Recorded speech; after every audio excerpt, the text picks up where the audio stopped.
Well, it's the weekend for purists in the AFL. Preliminary final weekend, the four best teams in it. Two jam-packed stadia, and all of those people basically fans. Not so much the grand final where you get the neutrals in. This is the weekend football followers love. Joining me now to pack it all down for us, Fox Footy commentator Nick Dal Santo. Appreciate your time again, Nick. Look, two huge matches. Let's just get straight into them. Tonight's game. So this is the scenario. Port have beaten Sydney for the last 8 years. Port beat Sydney by 112 points last time. Sydney are hot favourites. I know there are reasons, but are Port being dismissed a bit too easily here? It's an intriguing storyline, isn't it? And it sort of contradicts everything that I think we're sitting here 5 hours away from the first bounce that we think should happen. And you look at that recent history and that absolute thumping that Port gave Sydney on their home deck. And then you look at those historical numbers where they've won the last 8 games, and a lot of it doesn't quite make sense. But I think the world's changed, and the Sydney Swans have changed again from that slump where they were mid-year, where they got absolutely pantsed by Port, and rightly so. They were really poor that particular night. But they're primed. They're ready. It's been an extremely long year.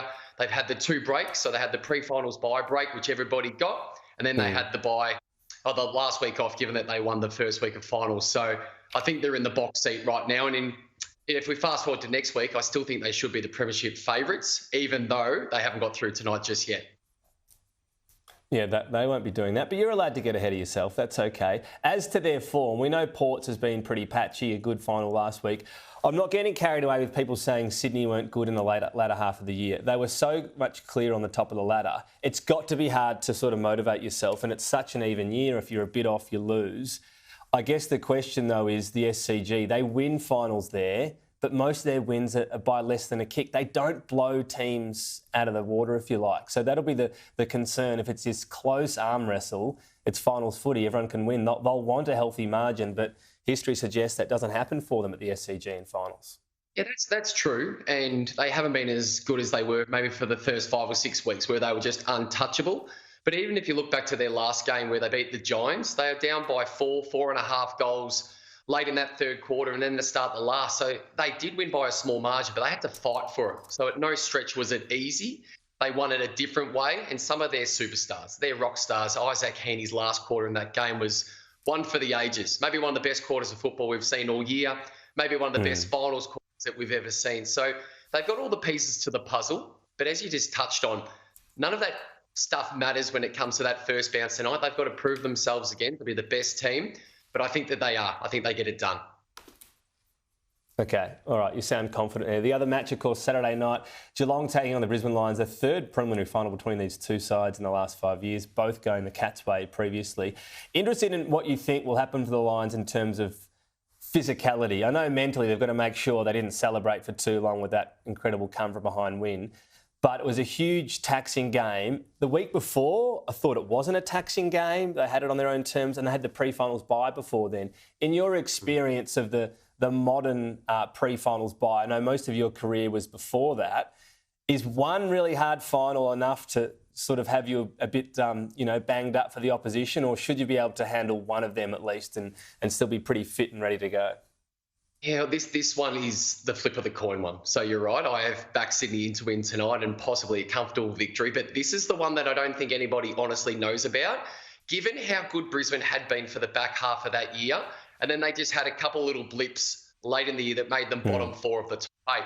And then you throw in that piece that you've just mentioned about the pre-finals bye. It has suited someone like the Brisbane Lions that get to have the break and then get to play back-to-back games. So a lot of the modern-day players like the continuity of week-in, week-out football, and some of them don't even like having the 2 weeks off as the finals plays out. So they're primed. And what you have to admire about the Brisbane Lions in their performance last week about the Giants, they were completely out of it.